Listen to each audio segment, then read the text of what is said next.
KVSS Sharada గారు అందించిన ధర్మమే సర్వం. సమాజంలో ప్రతి వారికి ఏదో ఒక చేయదగిన పని ఉంటుంది. విద్యార్థి, ఉపాధ్యాయుడు, ఉద్యోగి, పౌరుడు, సేవకుడు, మిత్రుడు, భర్త, భార్య, రాజు, సన్యాసి, ఇలా ఈ లోకంలో ప్రతి ఒక్కరికి ఆచరించవలసిన పనులుంటాయి. వాటిని సక్రమంగా చేయడాన్ని ధర్మం అంటారు. కారంగా ఉండడం మిరపకాయకు, తీయగా ఉండటం చెరుకుకు సహజ లక్షణం. దాన్ని కోల్పోతే వాటికి విలువ ఉండదు.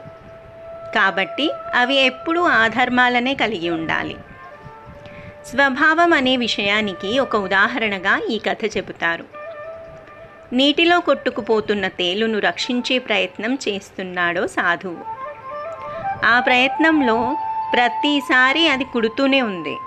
అది చూసిన ఒక ఆయన పదే పదే కాటేస్తున్నా ఇంకా దాన్నెందుకు రక్షించే ప్రయత్నం చేస్తున్నావు అని అడిగాడు.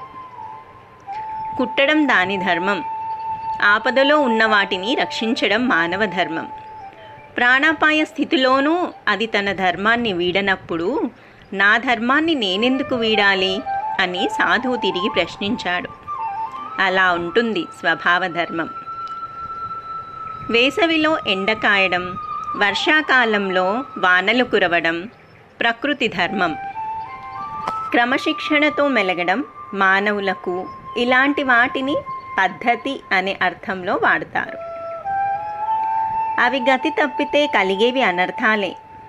ఎదురుగా ఆకలితో ఉన్న వ్యక్తి కనబడితే మొదట అతడి ఆకలి తీర్చిన తరువాతనే తన ఆకలిని తీర్చుకునే ప్రయత్నం చేయాలి.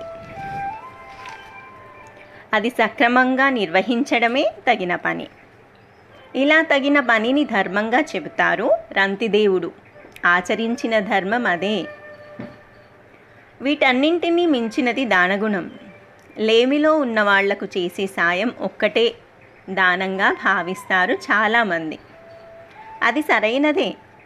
విద్యార్థికి విద్య అందించడం, అవసరాలను తీర్చడం, అనారోగ్యంతో బాధపడే వారికి అవసరమైతే అవయవదానాలను చెయ్యడం, ఇలాంటివన్నీ కూడా దానమే.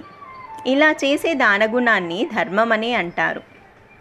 హృదయ నిర్మలత్వం, సత్యం, శాంతి, దయ, అహింస, ఉపకారం, సానుభూతి మొదలైన గుణాలు ధర్మానికి అవయవాలుగా పండితులు చెబుతారు. పురుషార్థాలు 4. అవి ధర్మ, అర్థ, కామ, మోక్షాలనేవి. వీటిలో మొదటి స్థానం ధర్మానికే కేటాయించారు. దీన్ని బట్టి ధర్మానికి ఎంతటి ప్రాధాన్యం ఉందో అర్థం చేసుకోవచ్చు. ఇలా చెప్పడంలో ఆంతర్యం మిగిలిన 3 సాధించాలంటే మొదట ధర్మాన్ని ఆచరించాలి, అది తప్పనిసరి అని. ఎవరైతే తమ ధర్మాన్ని తప్పకుండా పాటిస్తారో వారు ఇహలోకంలోనూ పరలోకంలోనూ సుఖశాంతులతో జీవిస్తారని శాస్త్రాలు, పురాణాలు చెబుతున్నాయి.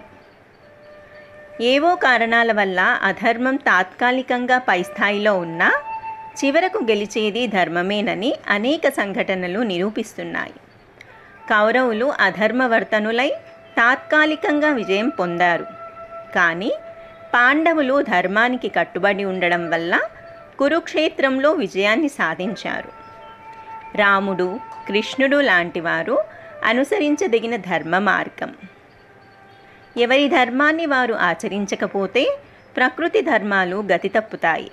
అప్పుడు సమస్యలు, అరాచకాలు ప్రబలుతాయి, వైపరీత్యాలు కలుగుతాయి.